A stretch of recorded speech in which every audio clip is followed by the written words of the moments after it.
Let's have a discussion about time and universes and dimensions and such. Okay. So to explain my point of view on all this, we're going to imagine that I have a little guy right there. He's very small. He's a nice guy. He's very small though. He's smaller than a germ. He's smaller than an atom. He's smaller than a proton. He's smaller than a photon. He is, in fact, a zero dimensional consciousness. We're going to put him right here. He's right there. Now he's zero dimensional, which means he does not take up any space. He does not exist in time.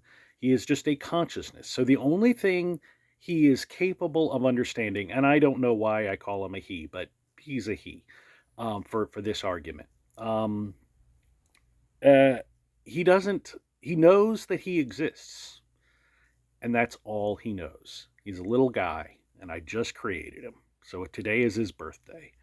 So he's a little guy on his birthday who has no awareness or understanding of change.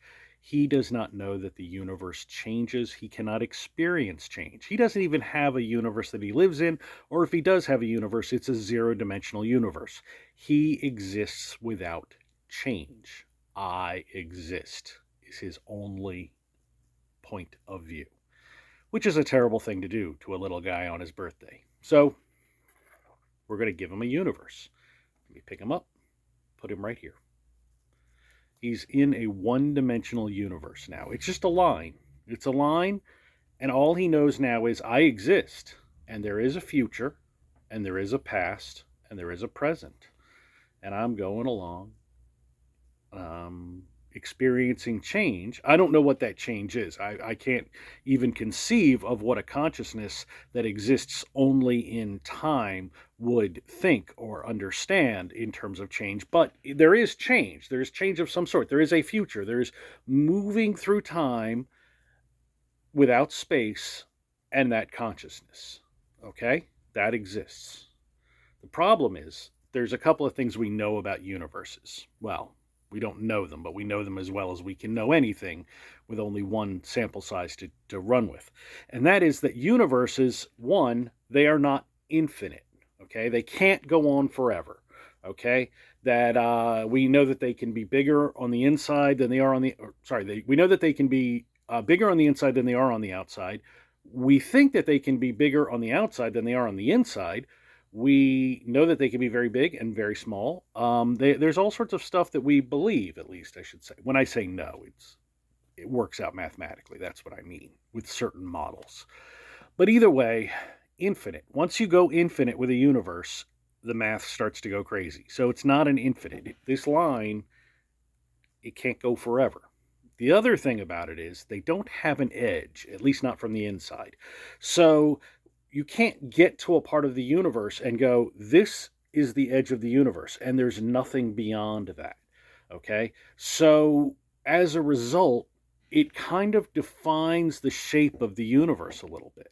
Because our little guy, when he goes along here, if he gets off the edge, if he comes to the edge, he'll just come right back over here, which means that the shape of this universe is actually a circle or a square, or it's something that is an enclosed plane, okay? And our little guy can go along here, hey, it's the future, I'm moving towards the future, and I'm remembering the past, and I exist, and that's all I know. And there he goes, right? And now, he at one point goes, hey, wait a minute. There's up, and there's down.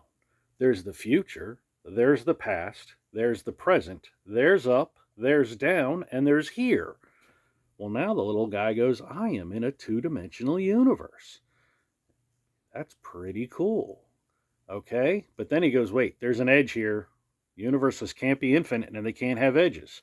So what do we do with this plane? We've got a plane, right? And now we're going to wrap it around. We have to fold it once. It's two-dimensional now, right? Two-dimensional. He figured out it's two-dimensional. So we've got to fold it once to make a tube, but now we have edges here, so we've got to fold it again. The two-dimensional object has to be folded twice to turn it into a universe that is finite but unbound. It has no boundaries, but it is finite.